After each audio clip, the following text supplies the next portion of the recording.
Test, test, test, test,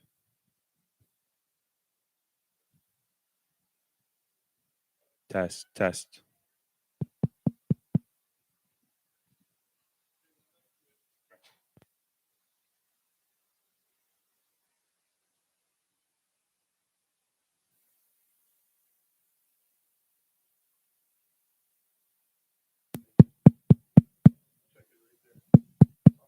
Test, test, test.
Test. Test. Test. Test. Test. Test.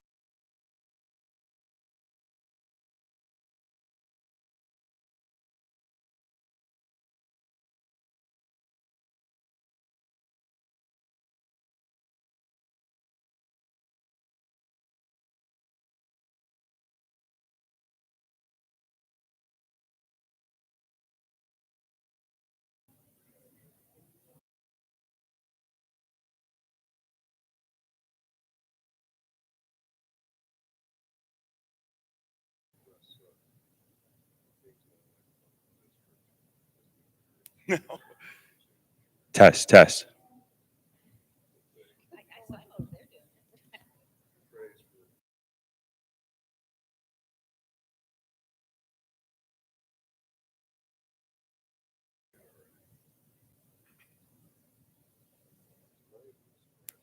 Test. Test. Test.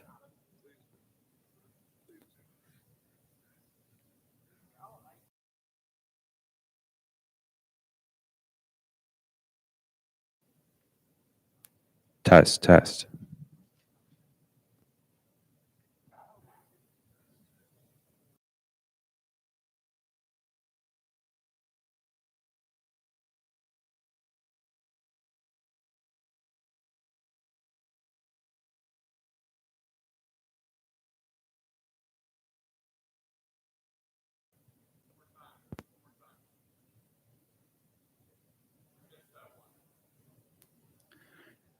Test. Test.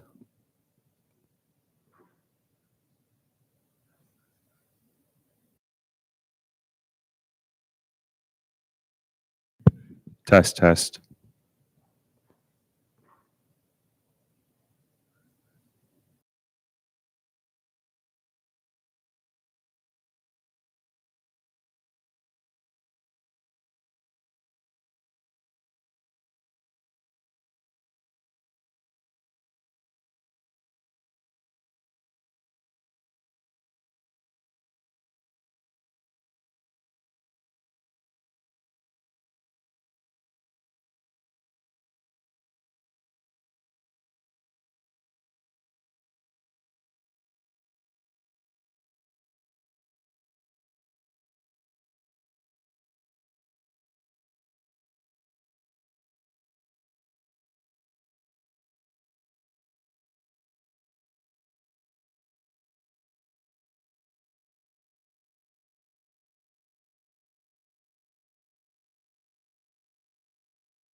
Okay, good evening.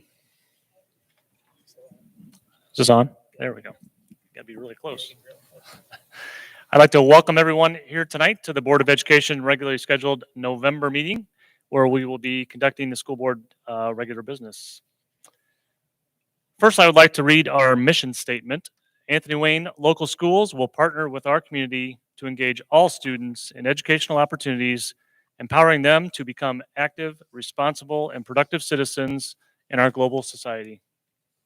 During the meeting tonight, we will have time for public comment after the business portion of the meeting, as seen in the agenda. In addition, the board always accepts and replies to public comments on educational items provided to them through our published emails, as well as the general email publicfeedback@anthonywayneschools.org. Thanks to all in attendance tonight and for watching on the live stream. I'll note that Mr. Lutz is in another meeting. He will be walking in here shortly from his other meeting. But with that, I will call this meeting to the order and ask Mrs. Johnson, please call the roll. Mr. Baden, Present. Mrs. Brent, Mrs. Gwynn, Mr. Lutz, Mrs. Ryan.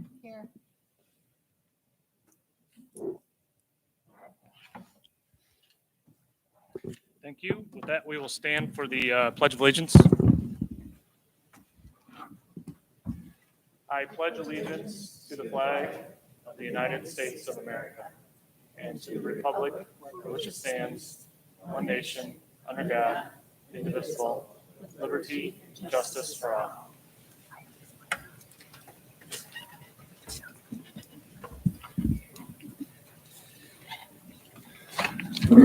Item 2, the Board of Education approval and signing of the minutes from last meeting. Is there any discussion or corrections?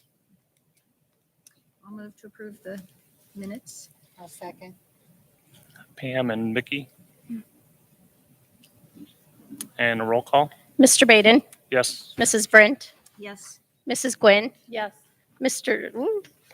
Ryan. Yes.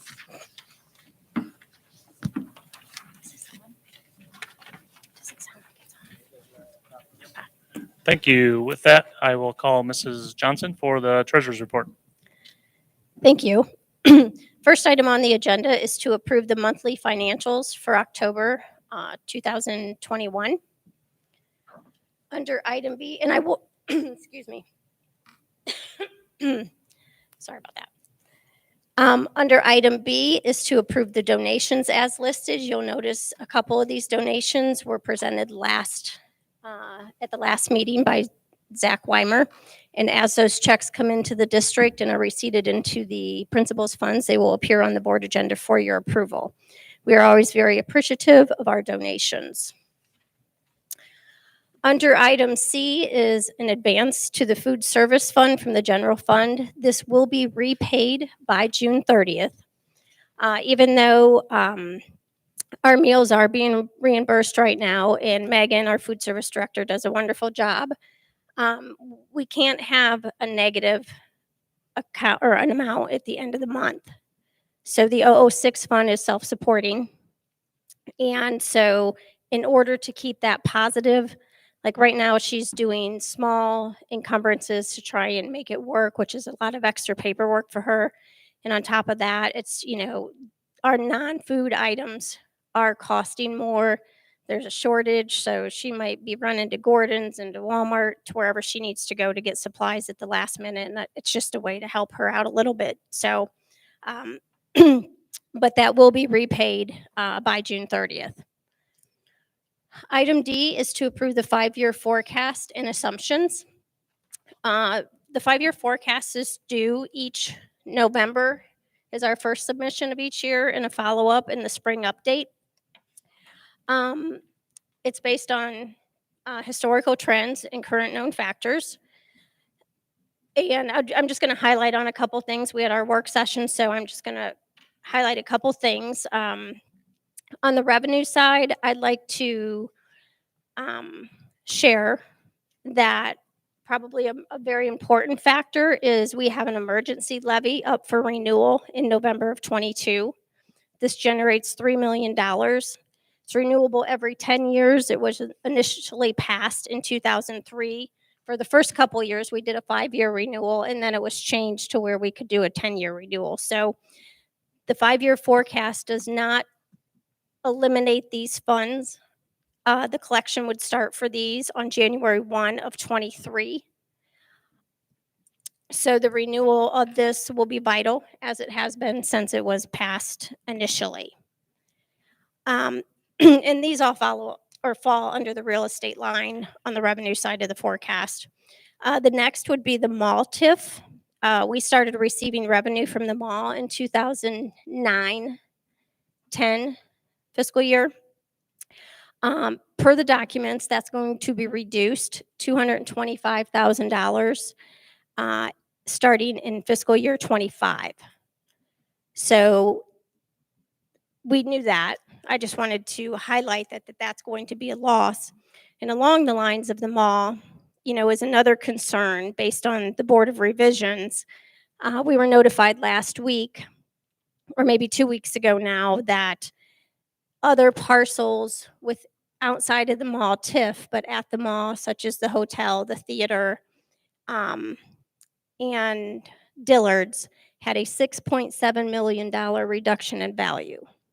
So the other, if you've been to the property, there are some concerns. I think it's not showing good signs. I don't know what's going to happen as far as what action the county auditor may take, because she is one that can reduce the value according to the TIF.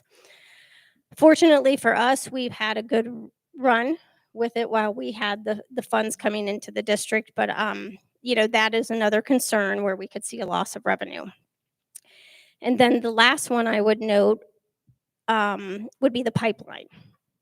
So when Nexus Pipeline was coming to the district back in the spring of 2013, a flyer went out saying the district was going to receive $5.5 million roughly annually. Well, that hasn't happened. We are getting revenue, and we're grateful for what we're getting, but we're receiving about $1.8 million. So Nexus has appealed to have their values reduced, and then they appealed twice since then. So now they're paying at 38.5% of what is owed to the district. So they do have a hearing on February 14th of 22. And pending the outcome of that, could have a positive or negative effect on the district. We'll hope for positive. But also with the pipeline, that brings me to my next point on the 5-year forecast that's ties into the new school funding. So the Fair School funding, which was approved in June of 21 to be effective July 1, 2021, is going to include the pipeline value at the full value of $62 million instead of the reduced value of, say, roughly $24 million. So, and with the new FAIR funding, the simulations came out quite early on, and it was supposed to be implemented in October of 21, and that has been pushed back to December of 21. We are receiving less revenue from the state, but we also have less going out on the expenditure side, and I'll hit on that in a minute. So wanted to bring those 3 categories, the emergency levy, the mall TIF, and the pipeline, all fall within the first line, real estate, of the 5-year forecast. So definitely some concerns there. And also the current or fiscal year 20 and 21 included the billions back from the BWC, which is about $550,000. So going forward, we will not have those. On a more positive note is the expenditure side. I would say our salaries with both unions are fixed for 22 and 23 at 2%.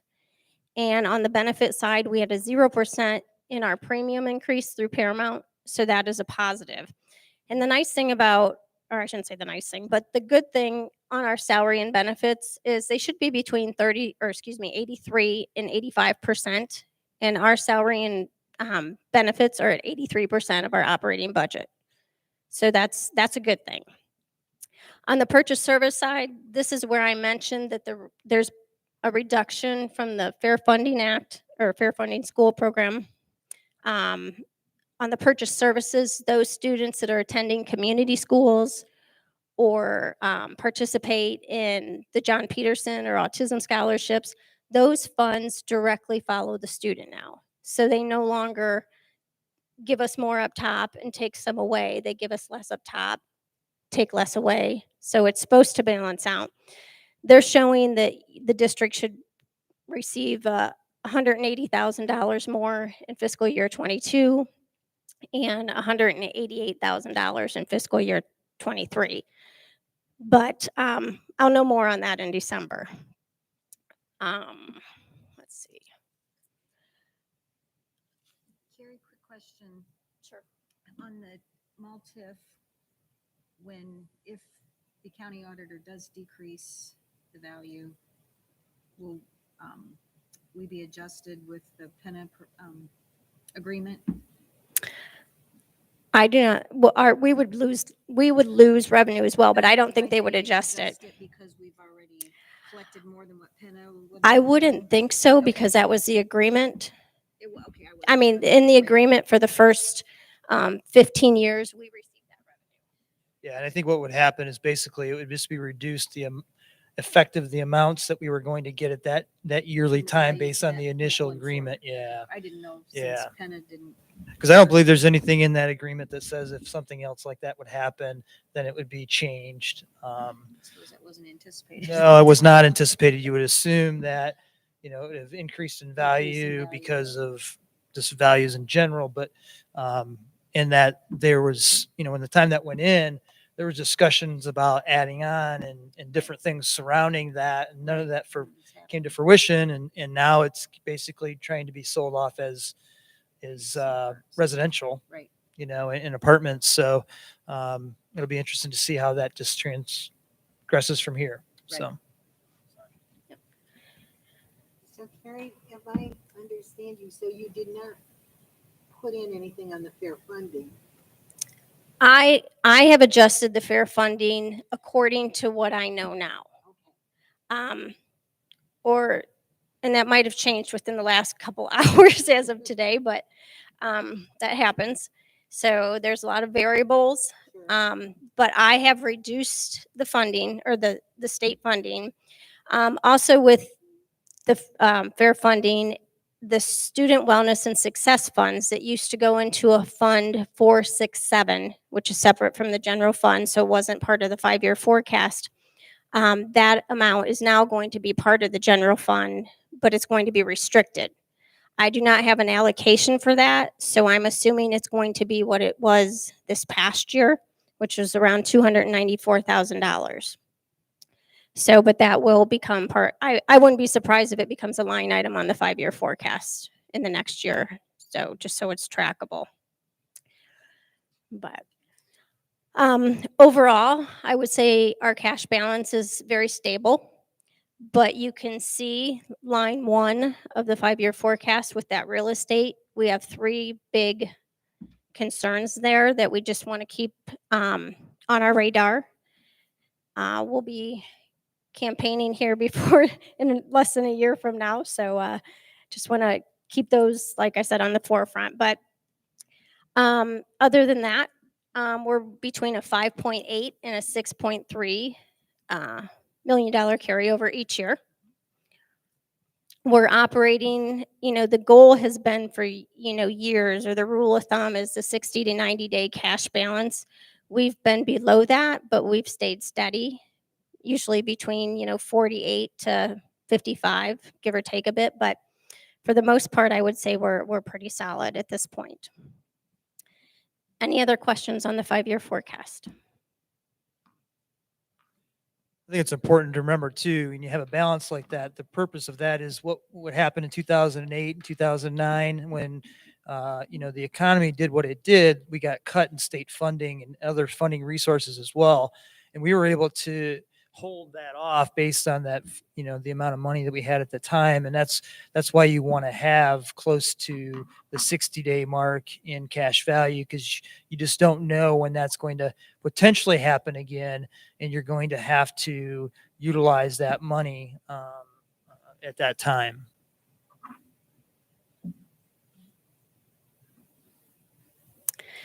Moving on to item E is to approve or ask the board to approve a waiver for competitive procurement or competitive bidding. We're working with Leroy Plumbing and Heating, and if we need to, now that in determining a plan of action, it is needed to hold on, I do not have mechanical skills here. Hydronic unit heater piping, there we go. Needs to be replaced. And if we award their bid, which they have an estimate of around $35,600 for this, it will put them over the bid limit. So due to the timing, it is important to go ahead and waive the competitive bidding so we can go ahead and get moving on this. Sorry about that. And last item I have is to approve a grant for $10,800 from OneNet, and this is offsetting our internet connection. Or it's not a whole lot, but we take what we can get. So, and other than that, that is all I have. Any other discussion or questions? Now we'll take a motion for items A through F. I move to accept. Oh, the second. treasurer's report. Ms. Johnson, call the roll. Mr. Baden, Yes. Mrs. Brent, Yes. Mrs. Gwynn, Yes. Mr. Lutz, Mrs. Ryan. Yes. Thank you. Thank you, Dr. Fritz, for taking the superintendent's reports and recommendations. Thank you. First item on the agenda is nutritional standards for meals in Anthony Wayne schools. The federal government wants us to share with the board that we are required to follow all the nutritional guidelines set forth by the USDA for both breakfast and lunch meals. So I just want to highlight a few things Megan wanted to share with the board. The requirements for breakfast, we have caloric requirements that we follow. Also things like sodium content, saturated fat limits, trans fat per portions, and so forth. And we have to follow those per the requirements of the federal guidelines. The same thing with lunch. Things like we have to serve it between 10 and 2 unless there's some issue in the building. Milk has to be at 8 ounces. Meat and certain amounts of ounces of 8 ounces as well, vegetables, grains. So all these things are regulated, and we're required to follow them and tell you that we're following them. And Megan I got to say that Megan took over a couple of years ago and has really done a phenomenal job, just moving forward with trying to figure out what kids like to eat and making it very presentable to them. And did a great job, during the last couple of years, especially with her department, and being flexible and adaptable and moving them forward to provide meals to those who wanted those meals, and has done a great job this year, especially as Carrie mentioned, trying to figure out all the nuances of, okay, so you can't get chicken nuggets because, you can't find them anywhere.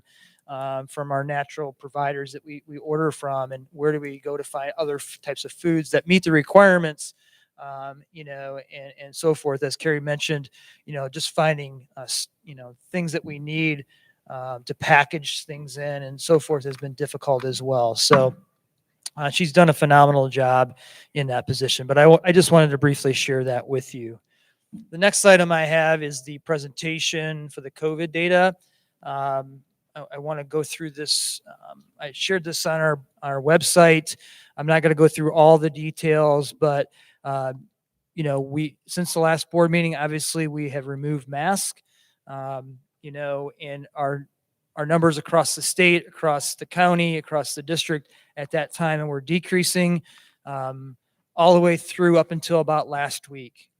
And they've increased slightly across the state, across the county, across the district. But as I think I shared with you guys, in various communications, it's not time to make any changes. I think the numbers right now for what we're seeing, obviously they're reflective of what's going on in the county, what's going on in the state, but don't lend themselves to making changes at this time. As we look at the numbers, obviously we're still in a high level of transmission according to the CDC. We had 952 cases as of last Thursday when they reported that. When we look at the positivity rate, 11.52%. Last month at this time, it was 12.95%. So just a little bit less, and it's still continuing to decrease. It's fluctuated a little bit up and down, but it's down over the last couple of months. As we look at the vaccine coverage across the county, 52% of the population is now vaccinated, 61.3% of age 12 and up, 63.4% of age 18 and up. We're still around 40% based on what ODH is sharing with us. And since the last time we met, the Pfizer vaccine was approved, an emergency approval for ages 5 through 11. The health department, other providers are providing that vaccine to parents who want that choice. There was a vaccine clinic through the health department that was on Saturday. What they had done was they had allocated spaces of time to school districts. And so ours was last Saturday. So I had shared that information out with those parents who wanted that information. And actually with all parents, but for those parents who wanted to take advantage of that for their children, they had that option to do so. We're not planning on having any vaccination clinics in the district. The health department wants to do it that way in the sense of they have limited personnel to do that, but also, we didn't want to obviously disrupt anything that was going on after school because we wouldn't do it during the school day. It would have to be after school.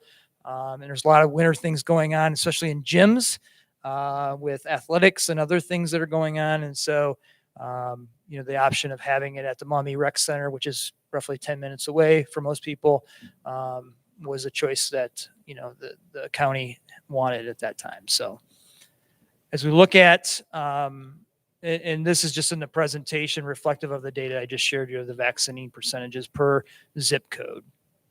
And I'll mention that a little bit here in a second when we go through the individual zip code data. One thing that I do want to mention, as we look at what the state is still reporting 323 positive cases per 100,000 residents over the last 2 weeks. Back in October, we're at 455. So those numbers are still going down, even though we had a slight increase over the last week. This is our data when we look at what's going on from month to month to month, of the 0 to 19 age group. And when you look at this, you see, obviously in June and July, roughly 15% of the cases, the numbers of cases. But as we know, in August, September, and October, we did see those numbers increase. We'll just have to wait and see where these numbers go for the month of November.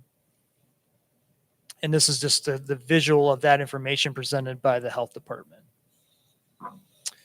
When we look at positive cases and the averages, you see the averages listed there. As of this morning, we were at 36 positive cases of students across K through 12. I will share with you that when you think about that, I think, we have to also understand, we say Anthony Wayne had 36 positive cases.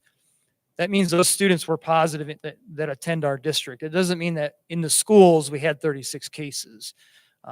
Those are, all of these cases that we're aware of are from outside contacts where they contracted the virus. So I just want to make that clarification because sometimes the terminology we use is somewhat misleading. The quarantine data, as you look at the numbers, you see, we have 57 students in quarantine right now as of this morning, and 32 students that are in the mask to stay protocol where they were exposed to a close contact or somebody who was positive at school, and they were able to then stay in school as long as they did the mask while they were here and didn't show any symptoms. And as we know, they can stop that with some testing and after so many days as well.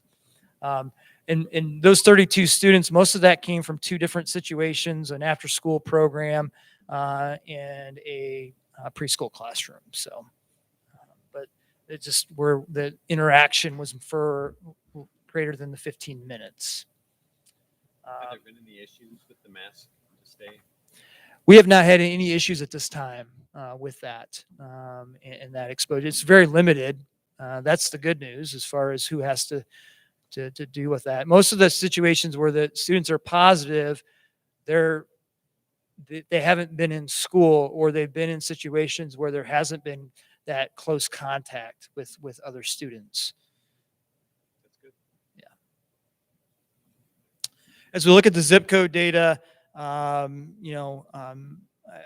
this is, like I said, on our website, so you can see the individual zip codes and the number of cases. Obviously, this zip code has the most cases. It's one that we share with Maumee at 170 cases over the last 21 days, 60 in the last 7 days. As we look at, this is mostly Waterville Township. You had 43 cases in the last 21 days, 7 in the last 7 days.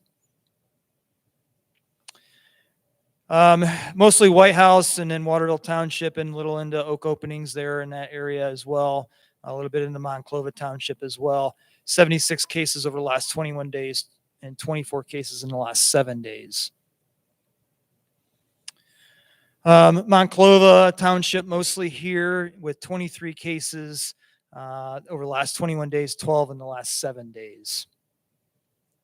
When we look at the 43522, which is partly in our district, as we've shared before, and mostly in the Otsego School District, 7 cases in the last 7 days, 12 in the last 21 days. And then as you go across the river into Perrysburg, and obviously most of this is Perrysburg schools and Middleton Township and so forth into Perrysburg City. You had 178 cases over the last 2 weeks because they just don't report it the same way as Lucas County does. So that's the only information we have at this time. And obviously our goal is to stay in person. If you remember this time last year, we were talking about what was the health department going to do. And then we found out after Thanksgiving, they were telling us we had to stay home and go remote. And we did that through, I believe, sometime in January, February. I can't even remember off the top of my head. It's been so long ago. But our goal is to stay in school and have our kids attend every day and provide that option to them as we move forward. So we continue with our optional mask at this time, as most districts in the area have done. Any questions on this data at this time? Okay, go back up to. Thanks for putting it together. Thank you. Okay, next item is our board meeting on December 13th. That's normally, as long as I've been in this district over 19 years, it's going on 19 years. It's been 8 a.m. In December because we do building tours. And so we'd like to continue that and be able to go to a couple different buildings for you to see what's going on in the classroom, see instruction, and then also talk about some facility items related to those 2 buildings. I'm working on those tours right now with the building principals. We'd start off with it at the board office, the CAO, with the general business meeting. We typically don't have much in December because we're really 3 weeks of school between now and then. And then we also then have a couple weeks off in December and then back to the organizational meeting. So there's not a lot of activity typically in that time, but we'll have a general business meeting starting at 8. I'm assuming that would end pretty quickly. And then we would move into building tours at that time and then finish the meeting with no further action. So I just wanted to put that on your radar because that's normally what happens in the month of December. Okay. The next item that I have, let me flip the page here. Overnight trips. The varsity wrestling team will travel to Solon in December for a tournament that's 2 days. So I'd ask that you approve that overnight trip. I'd ask that you approve the 22-23 school calendar. We've had internal discussions about this calendar. It looks almost identical to the current calendar that we have for this school year, with just date changes, quite frankly. The next item, the 21-22 school calendar revision. This is based on, in the month of April, we have 2-hour delays on the current school calendar for professional development. The one after the Monday we come back from spring break, and then the Monday after Easter. And so we'd like to keep the one after Easter, but move the one after that Monday after spring break to the day after President's Day. And that just helps us with our professional development that's going on throughout the district, with spreading that out a little bit farther so we can get some things done, as well as, from a parent perspective of having 2-hour delays in 1 month, not to mention if you have other weather delays and so forth, that can create some issues. And so we'd ask that we move that at this time. And then item E is an education, or at 2 educational agreements, as you see listed there. The second one, I do want to mention the strategic planning services. This would be a process that we go through where this gentleman works with the ESC of Northeast Ohio, and he would help guide our district through a process where we would engage not only internally, but externally with parents and community members in strategic planning over basically the next 8 or 9 months. And, go into what is our vision, what is our mission, what are our goals, action plans, and so forth. And at the end of that process, have a document that says these are the things that we're going to focus on for the next maybe, and that'll be also determined, is it 5 years, is it 7 years as we move forward as a school district. And so this organization will take us through that process. There will be monthly meetings, and actually in some of the months, a couple of meetings, and some of those meetings will be as large as 7 or 8 people. Some of them will be small focus groups, and some of those will be large meetings with community members present and active in that process. So if there's questions on that, I'll take those at this time. It seemed like a good program. It seems like it makes sense to me. So I know you detailed that earlier, but Yeah. it seems good. Thank you. Any If other- not, I'm sorry. No, I just. We'll said- take A through E unless there's any other questions as in one motion, please. I'll move to accept. I'll second. Pam and Vicky. Mhm. Ms. Johnson? call the Mr. roll. Baden, Yes. Mrs. Brent, Yes. Mrs. Gwen, Yes. Mr. Lutz, Yes. Mrs. Ryan. Yes.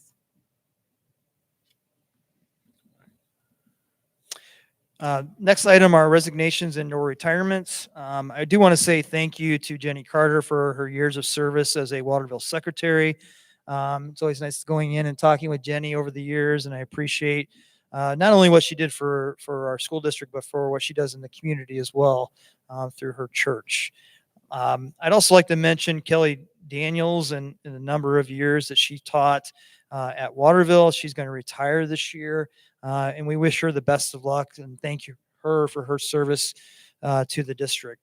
Also, Mike Reisner, he'll be resigning as a bus driver. We tried to convince him otherwise, but he's moving out of state and to move closer to family. So we appreciate everyone for their service to the district that's in that list. Item B, I would ask that you approve those individuals for those positions as stated. I will mention the science teaching position. If you remember, we had a science teacher who left us as a resignation. We had a substitute person in for that position. And so I believe that person is taking another job in a engineering field, which is where their degree is at. And so we found this individual who will come in, who's science certified and teach for the remainder of this school year. Item C, you see the substitutes employees as listed. It's always nice to add to our substitute list for both certified and classified and nursing as well. Item D are volunteers, as you see listed there, and for the different athletic programs as well as for Monclova Parents Club. Item E, supplemental contracts as listed. There's only one listed there for this school year. And then item F, you have limited supplemental contracts for all of those are athletic positions for this school year. Item G are the contract amendments as recommended by the Assistant Superintendent Kevin Herman through the Human Resources Department. So unless you have questions on those, I'll take a motion to approve A through G at this time. I'll move. Jana? I'll second. And Troy.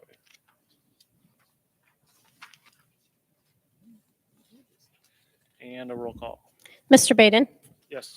Mrs. Brent, Yes. Mrs. Gwynn, Yes. Mr. Lutz, Mrs. Ryan. Yes. Thank you, Dr. Fritz, for all of your information and work there. Thank you.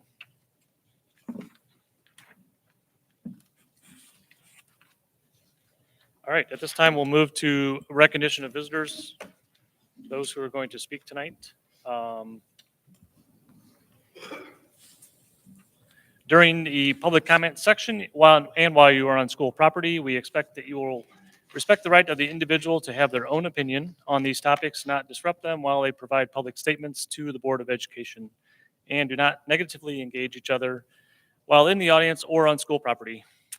Each speaker will be given up to 5 minutes to speak and will have one opportunity tonight to provide public comment. I will call each speaker to the podium that is signed in prior to the start of the meeting to provide comments.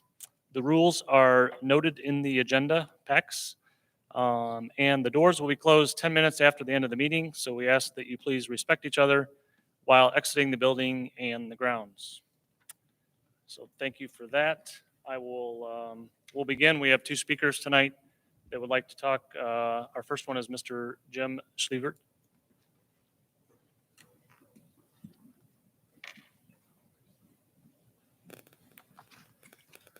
Good evening. First, I would like to say thank you. I am grateful for the mask policy that you've implemented now as far as optional and the protocols you are following currently. Washington Local, I think as we know, has already ran back to that masking policy.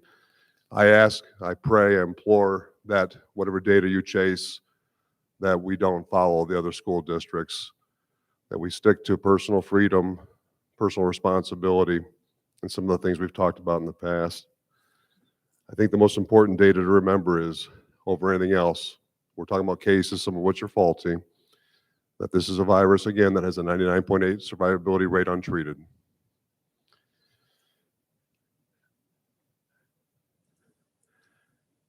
When my wife and I decided to leave Toledo and pull our daughter out of the school we were going to, which is a lot smaller than this empire out here,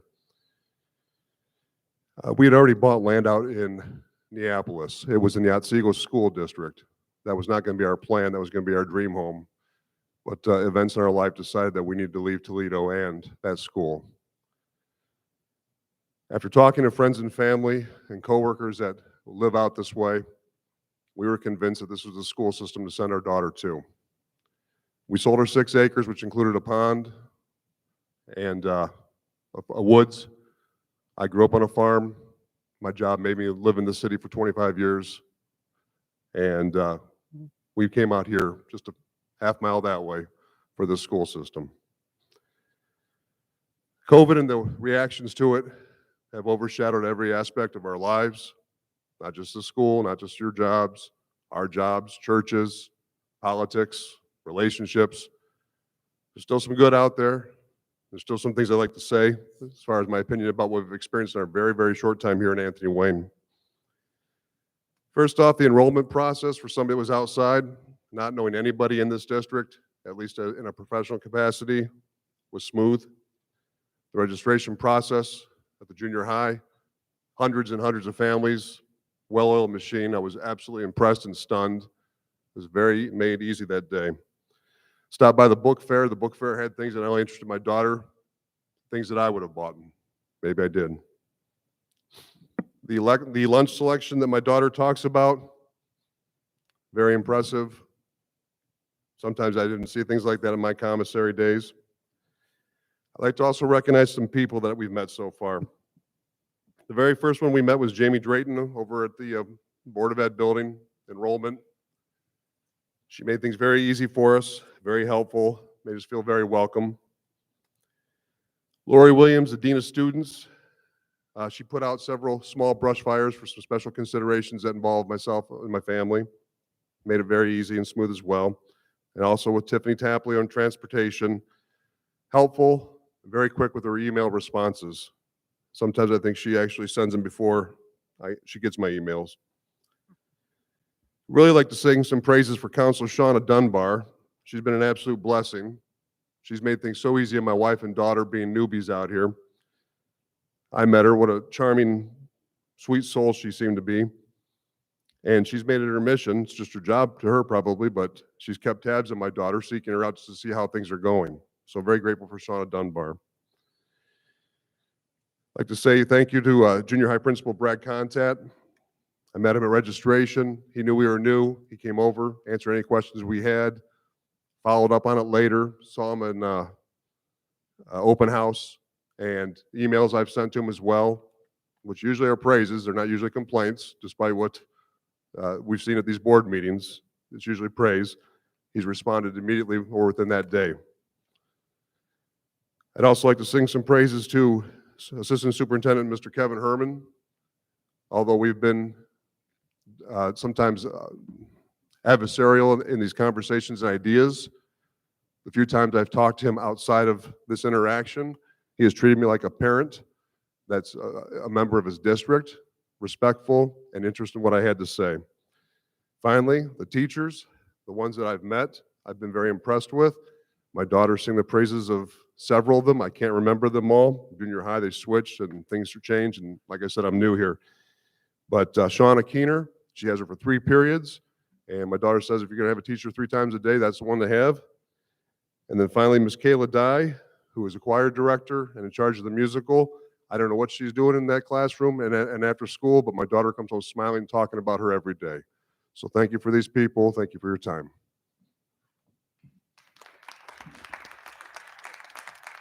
Thank you. Next, we have Mrs. Sandra Jakubek.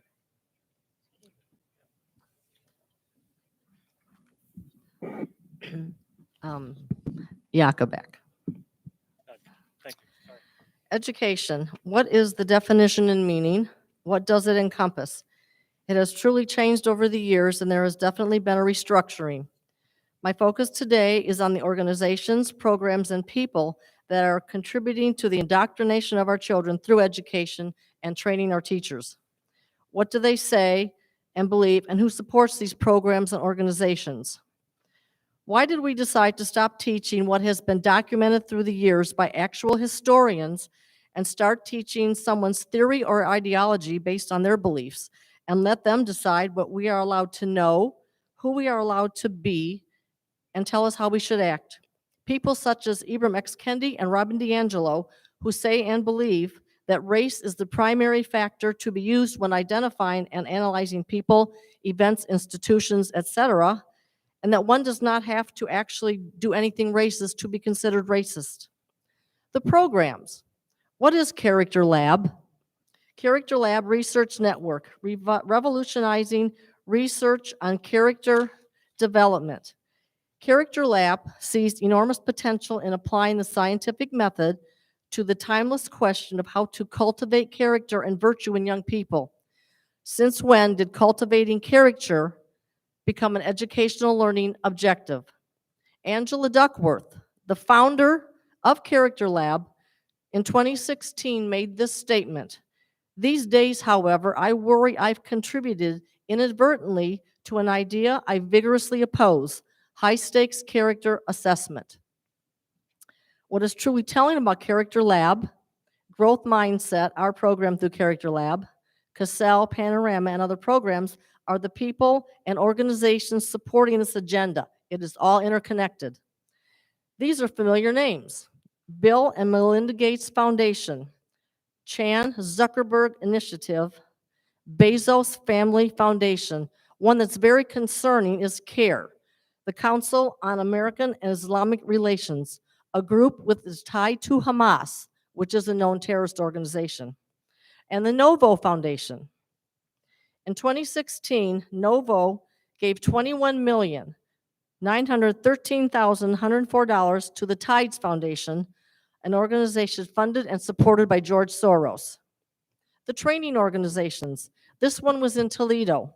Enhanced Collaboration Consulting, offering services in the areas of diversity, inclusion, and equity.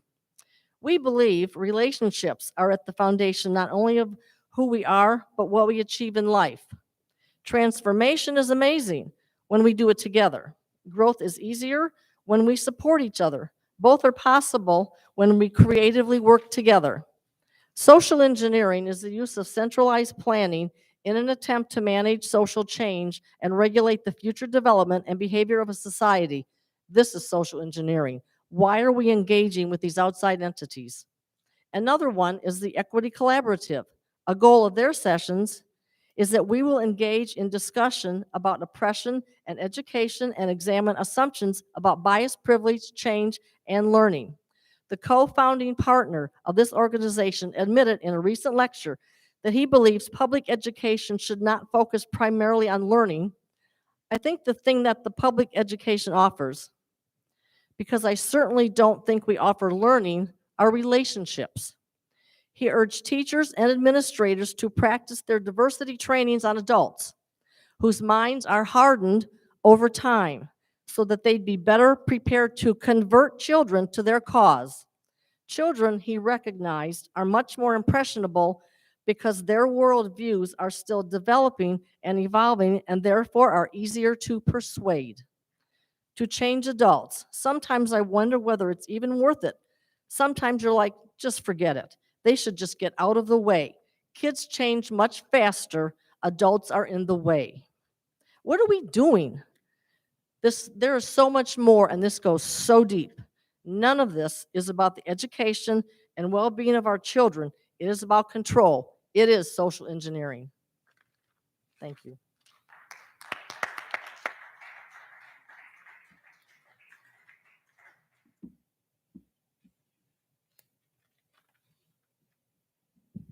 Okay, that ends the public comment portion item that was signed up. Our last item on the agenda is for adjournment. We have a motion. I'll move.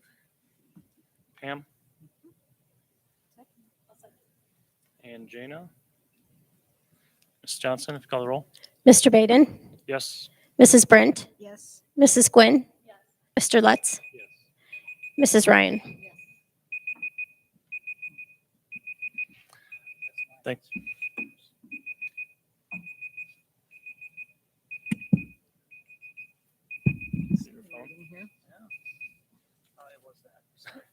Sorry.